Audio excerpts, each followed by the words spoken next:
ali naquele momento é que o nome Jesus foi pronunciado. Por João, ele começa citando como verbo. E Salomão se refere como a sabedoria, a verdadeira sabedoria. Por isso que sempre vai encontrar as colocações de Salomão se referindo a um feminino, porque sabedoria está no feminino. Porém, se você ler o texto, você vai observar bem que esta sabedoria, a verdadeira sabedoria, é o nosso Senhor Jesus, né? E nesse quadrado nós vemos ali Deus, né? E o verbo, e ele vai criar o homem. Então abaixo desse quadrado a gente vê o homem, né? O que é isso? Imagem e semelhança de Deus. Então a gente vê ali o casamento de Deus, né? Com o homem, que representa a humanidade. E espelhando no homem esse propósito de casamento, a gente vê que ele cria a Eva, a mulher, né? A partir do homem. Uma só carne é o propósito de Deus em relação ao casamento. Capítulo 2, versículo 24. Por isso deixará o homem pai e mãe e se une à sua mulher, tornando-se os dois uma só carne. Lá em Mateus 19, Jesus, quando ele é confrontado ali pelos fariseus acerca de casamento e divórcio, ele remete ao texto de Gênesis. Mateus capítulo 19, versículo 4, Jesus responde aos fariseus assim, olha: então respondeu ele: não tendes lido que o Criador desde o princípio os fez homem e mulher, e disse: por esta causa deixará o homem pai e mãe e se unirá com a sua mulher, tornando-se os dois uma só carne. Jesus complementa: de modo que já não são mais dois, porém uma só carne. Portanto, o que Deus uniu ou ajuntou, não separe o homem. Então a gente vê aqui nesse desenho refletido, né, o casamento de Deus com a humanidade no homem, no casamento do homem com a mulher, né? Isso é muito profundo, irmãos, porque tudo isso o apóstolo Paulo, como conhecedor das Escrituras, ele estava observando, né? E vocês podem ver que o homem, ele recebe o domínio do mundo de Deus, e a mulher para auxiliar ele no domínio do mundo, né? E a igreja, ela quando se casa com Cristo, ela recebe autoridade, ela é revestida de glória e recebe autoridade para julgar, autoridade como Deus, porque se torna, quando a igreja se casar com Cristo, porque isso é uma promessa, que o noivo virá buscar a sua igreja e levará a sua igreja e casará com ela, porque é a noiva. Então a igreja vai se tornar uma só com Cristo. Por isso que o apóstolo Paulo diz: grande é esse mistério. Efésios 5:28, e diz assim: assim devem os maridos amar as suas próprias mulheres, como a seus próprios corpos. Quem ama a sua mulher, ama a si mesmo. E a gente vê no versículo 28 novamente, como a igreja é o corpo de Cristo, e os maridos devem amar as mulheres como amam seus próprios corpos. Quem dirá? Cristo, que é o cabeça, e a igreja é o corpo de Cristo. Então, Cristo ama, né, a sua mulher, ou a sua esposa, a sua prometida, né, a sua noiva prometida, porque ainda vai casar. Ama como ama ele mesmo, porque é o seu próprio corpo, o corpo de Cristo, a igreja, né? Versículo 29. Porque nunca ninguém odiou a sua própria carne, antes a alimenta e sustenta, como também o Senhor a igreja. Isso já está bem claro, né? Não precisamos comentar sobre isso, porque Cristo ele vem sustentando a sua igreja, assim como cada um de nós vem sustentando o seu próprio corpo. E a relação do marido com a esposa, em paralelo com Cristo, a igreja sempre presente. Versículo 30. Porque somos membros do seu corpo, de sua carne e dos seus ossos. 31. Por isso deixará o homem seu pai e a sua mãe, e se une à sua mulher, e serão os dois uma só carne. Percebam que está repetindo de novo. Gênesis. Está repetindo de novo Gênesis capítulo 2, versículo 24. É a mesma coisa que Jesus disse lá em Mateus capítulo 19, versículo 5. E Paulo repete aqui em Efésios 5, 31. Percebe, irmãos, como está tudo ligado? E olha o que o apóstolo Paulo diz logo em seguida, no versículo 32, Efésios 5, 32. Grande é este mistério. Digo, porém, a respeito de Cristo e da igreja, porque a comparação de Cristo com a igreja, com o homem e a mulher, né, baseado no princípio, nos princípios de Deus, tudo que ele estabeleceu no princípio, no Gênesis, casamento. Irmãos, percebem a importância do casamento? Percebe como é que é importante? Versículo 33. Assim também vós, cada um em particular, ame a sua própria mulher como a si mesmo, e a mulher reverencie o seu marido. Irmãos e irmãs, não tem o que se confundir com isso. Não tem aqui nada de tirania, de marido mandar, não tem nada disso. Também não tem nada da mulher, desrespeitar o seu marido também, ou não respeitar a autoridade do marido, porque essa autoridade é espiritual, irmãos. E se os dois seguem exatamente como a palavra orienta, não tem como dar nada errado no casamento. O que acontece é que o inimigo, Satanás, né, ele vem atacando desde o princípio isso. Percebam que se a gente voltar lá em Gênesis, no capítulo 3, vamos ver lá, Satanás através da serpente, induzindo a mulher. Olha só como é que é o negócio. A mulher sabia, Eva no caso lá, sabia de toda a instrução de Deus. Adão também sabia, os dois sabiam.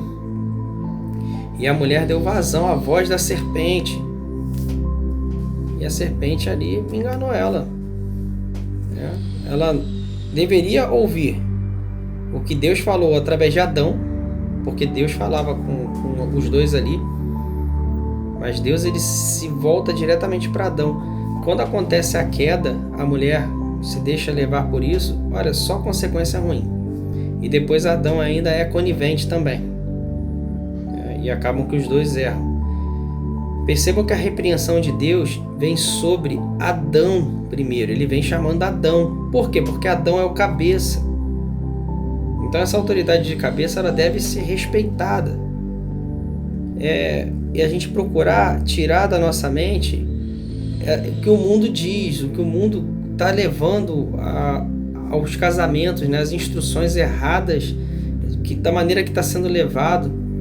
Olha, irmãos, vamos nos voltar à palavra.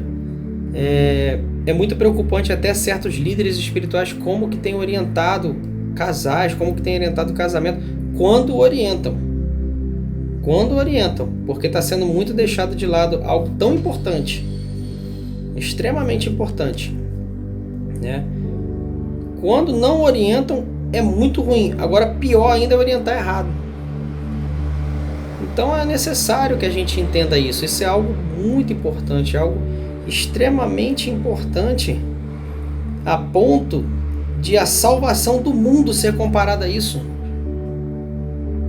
E não só comparada, porque é exatamente isso. Existia um casamento no Éden, e esse casamento foi rompido, por quê? Porque deram vazão à voz de Satanás através da serpente. E quantos hoje têm dado vazão à voz de Satanás? Seja espiritualmente, através de pensamentos ruins, porque o inimigo sopra no ouvido mesmo,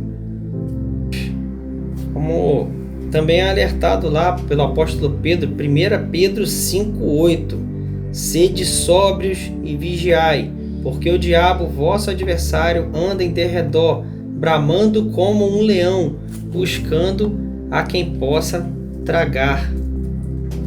Olha só como é que é, irmãos.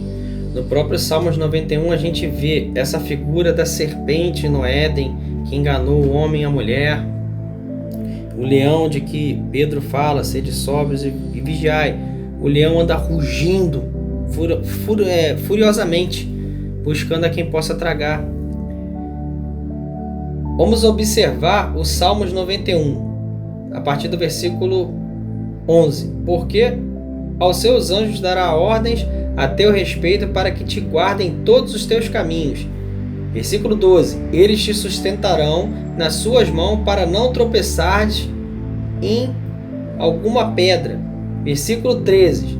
Olha a importância do versículo 13. Lembra lá do leão que Pedro falou?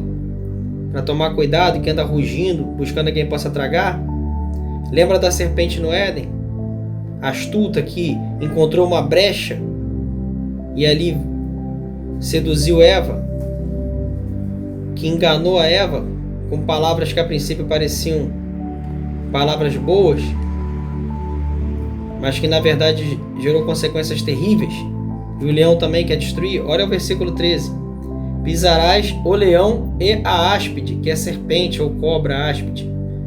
Calçarás aos pés o leãozinho e a serpente. Viu como é que é forte, irmãos? Versículo 14. Porque a mim mesmo se apegou com amor. Eu o livrarei, pô-lo-ei a salvo, porque conhece o meu nome. O nome de quem? O nome do nosso Senhor Jesus. Lembra lá do que Salomão diz lá, irmãos? Vocês lembram do que Salomão diz lá no finalzinho do texto de Provérbios 8? Vamos ler do 33, ó, Provérbios 8 do 33 em diante.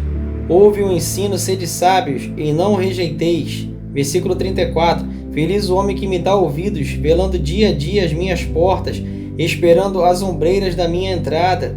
Versículo 35. Porque o que me acha a vida e alcança a favor do Senhor. Versículo 36. Mas o que peca contra mim violenta a própria alma. Todos os que me aborrecem amam a morte. Viu como é que é forte, irmãos? E falando de morte, Gênesis 3, de novo, serpente. Eva deu ouvido à serpente, encontrou a morte, Adão também. E a serpente falou, é certo de que não morrereis. E Deus falou, vai morrer. E na morte não entrou na vida do homem? Isso tudo não entrou por meio de ali a responsabilidade do cabeça, né? Adão. Né? O pecado entrou por meio dos dois, Adão e Eva. Mas a responsabilidade do cabeça, Adão. Que Adão deveria ter repreendido Eva, também não repreendeu, foi conivente. Por isso que é importante, irmãos, o homem e a mulher se atentar à lei de Deus, à palavra de Deus. É forte. Aí agora, foi feita uma promessa, né? Lá no Éden mesmo, Gênesis 3,15, que Deus enviaria o descendente que pisaria a cabeça da serpente. Que isso se cumpre lá em Apocalipse. Apocalipse 20, 10. Que diz, o diabo que os enganava foi lançado no lago de fogo e enxofre, onde estão a besta e o falso profeta. E de dia e de noite serão atormentados para todo sempre. Lá se cumpre. Isso está em cumprimento, irmãos. Porque Cristo veio para que a morte que entrou por meio de um Adão saísse por meio de um segundo Adão. Observamos aqui, irmãos. Olha o que o apóstolo Paulo diz lá em 1 Coríntios capítulo 15. Porque assim como todos morrem em Adão, assim também todos serão vivificados em Cristo. Mas cada um por sua ordem. Cristo, as primícias, depois os que são de Cristo na sua vinda. Isso tudo está em cumprimento, irmãos. Cristo veio, ele tomou as chaves da morte, mas a morte ainda não está vencida, irmãos. Não está, mas ela será vencida. Apocalipse capítulo 20, versículo 14, olha. E a morte e o inferno foram lançados no lago de fogo. Esta é a segunda morte. Ali a morte é derrotada. Isso tudo, vamos falar em outros vídeos mais profundamente sobre isso, porque o foco desse vídeo aqui é o casamento. Mas você vê, irmãos, vê que não existe nada que a Bíblia não fale. E sobre casamento é muito importante. É muito importante. E o modelo de casamento já está estabelecido no Éden. Os papéis já estão estabelecidos.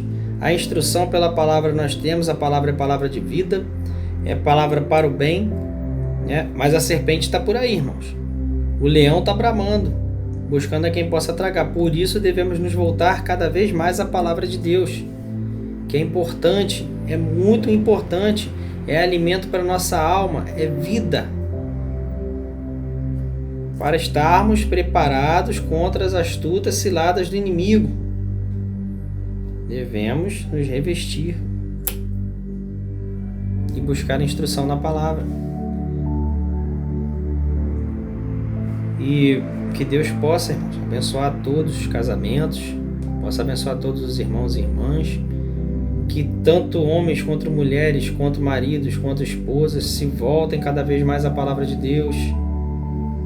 Saibam que o inimigo é sujo, ele vai tentar destruir os casamentos. Por quê? Porque assim ele destrói a igreja. E a igreja é formada de famílias. E como que é formada uma família? Através do casamento. O casamento é a base. É a base. E ali tem uma estrutura. Tem papéis. O homem, como sacerdote do lar, deve buscar sempre a palavra, ou seja, a instrução de Deus. E aí alimentar-se dela para instruir sua esposa e seus filhos. E a esposa, como o papel de auxiliadora, intercessora, deve conhecer também a palavra. Deve buscar conhecer cada vez mais a Deus. Devem estar sempre conversando, ambos, um com o outro, sobre a palavra. E a mulher, no papel de auxiliadora, intercedendo pelo seu marido, ajudando. Quando o seu marido estiver errando em alguma coisa, às vezes ele pode não estar percebendo. Ser paciente, instrui, ajuda, mas não imponha. É com amor. E o marido também com amor. Ouça a sua esposa, a sua auxiliadora. Possa ser que um ou outro não sabe. Irmãos, orem a Deus. Deus concede sabedoria. É bom procurar, sim, um líder espiritual para orientar, mas cuidado, porque não é todo líder espiritual que está capacitado a orientar, infelizmente, porque há muitas distorções na palavra por parte de pessoas que não sabem interpretar e passam a instrução errada. E o que devemos fazer é nos voltar cada vez mais a Deus, irmãos. Deus abençoe a todos, que possa edificar a vida de cada um. Tá? Estamos aqui para ajudarmos uns aos outros, para nos voltarmos à palavra, para dela obter toda a instrução de Deus, estratégias de Deus sobre como passar os momentos difíceis, porque haverão, irmãos, não adianta nos enganarmos. No mundo tereis aflições, mas tende bom ânimo. Eu venci o mundo. As palavras do nosso Senhor. E quem venceu o mundo tem palavras boas para nos instruir a vencer também. E nós vencemos em Cristo. Somos mais que vencedores em Cristo Jesus. Fiquem na paz, meus irmãos. E Deus abençoe a todos em nome de Jesus. Amém.